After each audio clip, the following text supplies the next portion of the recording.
ربكم الذي خلقكم والذين من قبلكم لعلكم تتقون الذي جعل لكم الأرض فراشا والسماء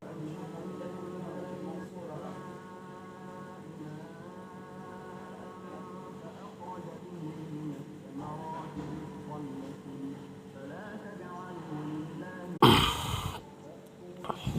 دي بقى يا جماعة آثار التعذيب النفسي اللي ربنا مسلط عليها القرين والبنت ديت، لأنهم بيفكروا في حاجات مش كويسة ومضايقني، فبضرب نفسي بالطريقة ديت عشان خاطر أخليهم يحترموا نفسهم وما يعملوش حاجة غلط ولا حاجة يبقى منظري وحش. وده يا جماعة ابتلاء. شوفوا يا جماعة ابتلاءات ربنا ليا عاملة ازاي، ابتلاء قلة أدب.